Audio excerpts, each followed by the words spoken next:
Sometimes, even when you're doing everything right, we find ourselves in a tricky spot with our interpersonal relationships. This might make you wonder if there was something more you could have done, or perhaps if there's something wrong with you. Welcome to Charm Blueprint, where we delve into the secrets of relationships, seduction, and self-improvement. In our last video, we discussed the 5 clear signs that you're in the friend zone. Today, we're going beyond just spotting these signs. We're going to talk about how you can handle this situation. It doesn't matter if you've decided you want to change this or simply learn to live with this reality in the healthiest way possible. This video is for you if you're ready to better understand this scenario and perhaps turn this experience into something positive in your life. So, if you feel stuck in the friend zone and unsure about what to do, stick with us. Today, we'll explore ways to deal with the situation, understand your options, and maybe pave new paths in your personal relationships. Let's dive in because this topic isn't just about escaping the friend zone, but about how to grow and learn from it. Gear up, because this knowledge might be just what you need to turn the tide in your favor. But before we continue, don't forget to hit that like button to help us keep sharing valuable content like this. Ready? Let's go. Part 1. Recognition and acceptance. The first step to effectively managing the friend zone situation is to accept reality as it is. This may sound simple, but it is often the most challenging. Accepting that your romantic feelings are unrequited can save you a lot of frustration and emotional strain in the future. It's crucial to understand that being in the friend zone doesn't reflect your worth as a person or as a potential partner. In fact, this can be an opportunity to better understand your own needs and expectations in relationships. Think of the friend zone not as a rejection, but as clarity you gain about the other person's feelings. This allows you to make more informed choices about how to invest your time and emotions. I encourage you to reflect on what this situation really means and why it doesn't necessarily have to be seen as something negative. Sometimes, the friendships we maintain can be as valuable, if not more, than the romantic relationships we seek. After accepting the situation, the next step is to honestly assess your own feelings. You need to decide if it's possible to continue this friendship as it is or if it's better to distance yourself to take care of your emotional well-being. Ask yourself questions like, am I comfortable and happy with just the friendship of this person? And can I truly overcome my romantic feelings and value the relationship for what it is? This is a time to be truly honest with yourself. If you find that your happiness and emotional health are being compromised, it might be necessary to reconsider and possibly step back a bit to readjust your expectations and regain your emotional balance. Remember, assessing your feelings isn't a process you have to do alone. If necessary, seeking support from trusted friends or even a professional can provide valuable insights and help clarify your emotions and options. Part 2. Strengthening self-knowledge. One of the best ways to handle the friend zone situation is to invest in yourself. This not only boosts your self-esteem, but also broadens your horizons. Start by identifying areas where you'd like to grow or skills you want to develop. It could be anything from learning a new language, practicing a sport, or even enhancing your culinary skills. Each new learning or skill not only adds to your life, but also enhances how you view yourself.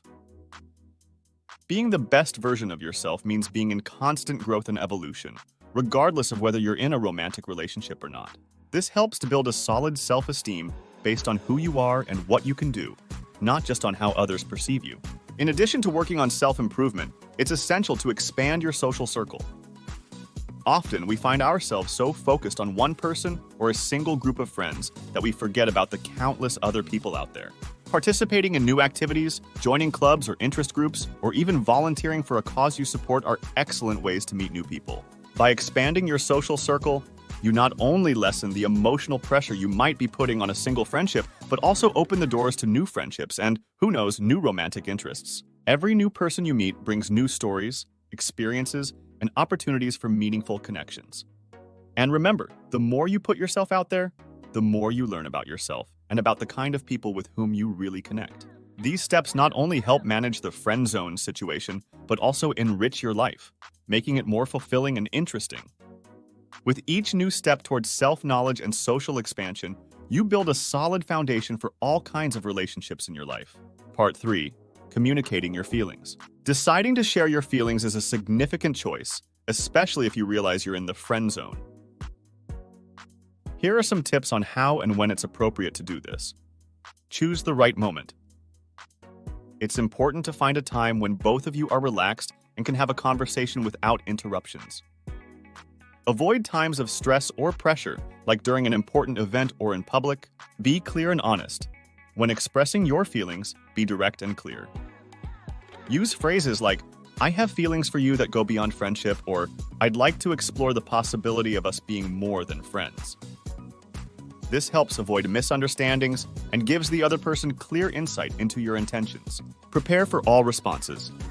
Before opening your heart, prepare yourself for the possibility of not receiving the response you hope for. They might not feel the same, and this needs to be respected. Maintain composure and respect the response. If the response is not positive, it's important to keep your composure and respond maturely. Thank them for their honesty and try to maintain the friendship if you feel comfortable doing so. If this is too difficult, it might be appropriate to distance yourself a bit to heal your emotions. How to handle responses. Positive response. If they share your feelings, great. Begin to discuss gently how you can move forward together. Negative response. If they do not reciprocate your feelings, it's crucial to respect their decision. Reaffirm that you value their friendship and that you will need some time to adjust your feelings. Uncertain response. If they are unsure about their own feelings, give them space and time. Continue being friends, but with respect to your own emotional boundaries. Expressing your feelings is an act of courage and authenticity. Regardless of the outcome, you gain clarity and the opportunity to manage your relationships more consciously and maturely. Part 4. Deciding the path forward. After recognizing where you stand in the relationship and possibly even expressing your feelings, the next step is to decide whether you should maintain the friendship or distance yourself. This decision isn't easy and should be based on careful reflection about your emotions and the emotional return you receive from the other person. Evaluate your continued feelings. Ask yourself if it's possible for you to continue the friendship without pain or resentment. If you feel that your romantic feelings won't fade or that their presence in your life is a constant source of anguish, it might be healthier to distance yourself. Consider the emotional return. Evaluate how your interactions with them affect your emotional well-being. If the friendship is one-sided and you are constantly feeling undervalued or unhappy, these are signs that it might be time to rethink the relationship. Communicate your decision. If you decide to distance yourself, it's important to be transparent about your reasons, but always maintaining kindness and respect. You can say something like, "I value our friendship greatly, but I need some time to take care of myself and readjust my feelings." Give yourself permission to change your mind. Remember that your decisions are not final, and it's normal to change your mind as you grow and your emotions evolve. Be flexible and allow yourself to reassess the situation in the future. Your emotional health should be your priority. Maintaining a relationship, whether romantic or friendly, should not compromise your mental well-being. It's essential to make choices that promote your happiness and emotional health, even if that means making tough decisions like distancing yourself from someone you care deeply about.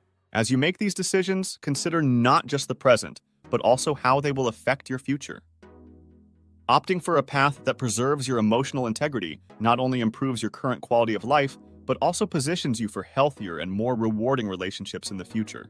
I hope the tips shared today help you understand and manage the friend zone better. Remember, each experience is an opportunity for personal growth, and dealing with these situations can truly enrich your understanding of relationships and yourself. Now, I'd love to hear from you. If you've experienced something similar, how did you handle it? Do you have a strategy that worked or advice you'd like to share? Please leave your comment below, as your experience could be incredibly valuable to someone going through the same situation.